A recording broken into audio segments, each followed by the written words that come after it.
Well, greetings, saints and ain'ts. Welcome to another edition of Pester Brat's Take 5. I'm kind of down to about one video a week unless something comes up, and no need in over-harping of what's going on. I always encourage you and to share with others that if you want to watch some past videos, just go to pesterbrat.com and you'll see a section up the top in the menu there about Take 5 videos. Also got some other stuff on there as well that I hope that you will check out. Okay, well, I hope to cover 3 different stories. Might go a little bit over today in our Take 5 video, which means I do strive for 5 minutes, but sometimes it goes over.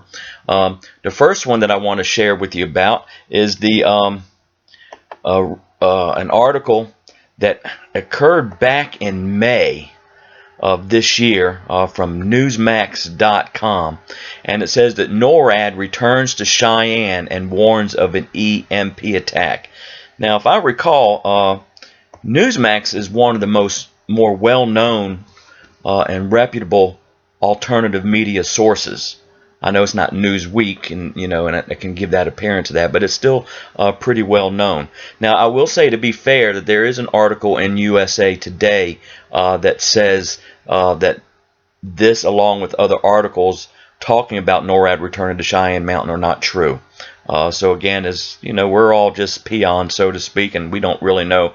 We just trust in our sovereign Lord to know exactly what's going on. So if you I'll bookmark this, just be on the safe side here, and if anybody's interested, just send me an email at pesterbrat@aol.com. Please put in the subject header that it's related to a Take 5 video, and I'll be glad to show you the link.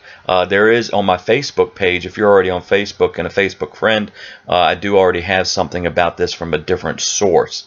And so again, just something to keep in mind. That's one of the ways that that the economy collapsing could escalate. It could be the result of or coincide with an electromagnetic pulse attack, which if you recall, will knock out most, if not all, of our electrical grid, and including all of our automobiles, unless, as some people state, it's 1980 or older.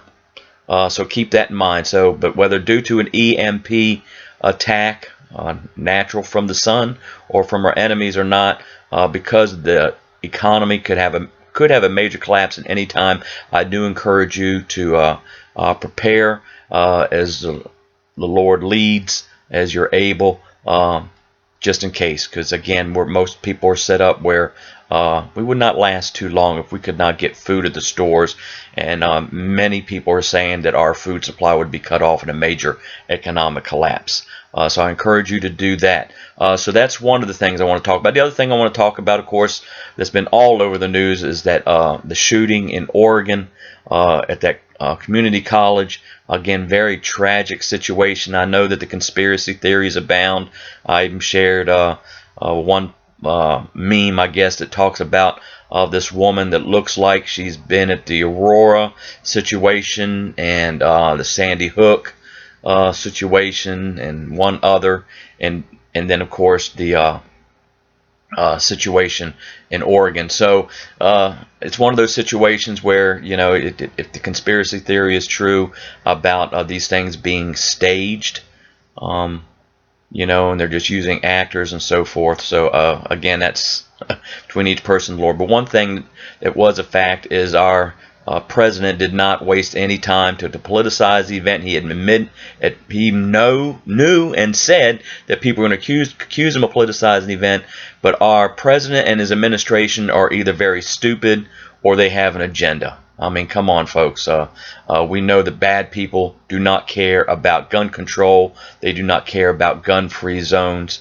And I encourage everybody that's able, I know what able means personally as well, that if you can get guns, if you can stock up on ammunition, that it may be a very wise thing. The last thing before I close that I wanted to share with you about was the so-called Reverend Jesse Jackson was in Birmingham, Alabama. In Birmingham, Alabama, they're going to close 31 driver's license centers, and they're trying to say that it's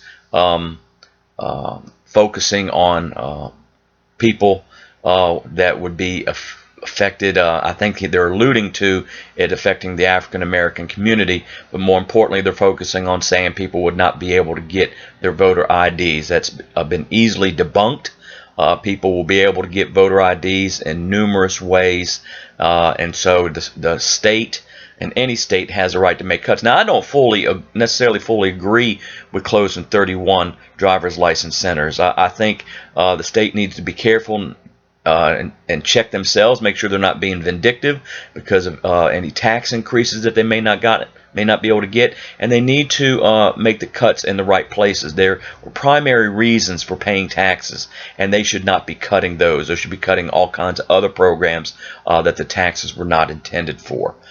So people and the church need to pick up the slack, and maybe a lot of those social programs. And we've benefited from social programs here and there. I mean, I've been out of work.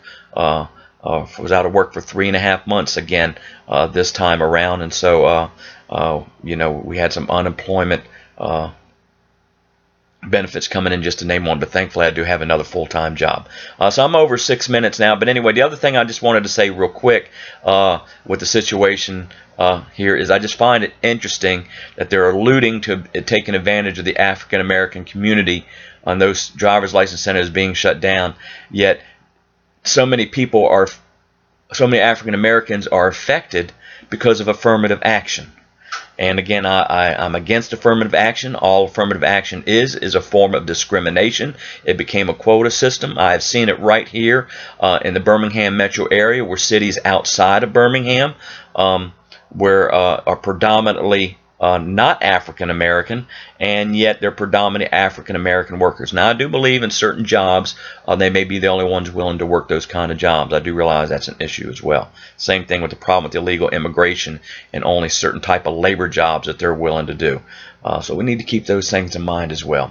Okay, well, I've gone over 7 minutes. Thank you for your patience. God bless you. Remember, pray, plan, and prepare. And as you're led, be more politically proactive until we see what the Lord's revealed will is for our country. Remember, hope for the best, pray for the worst, pray God's will is done. I'd rather be a fool for preparing for an economic collapse and nothing happen than to be a fool for not preparing and something does happen. God bless you.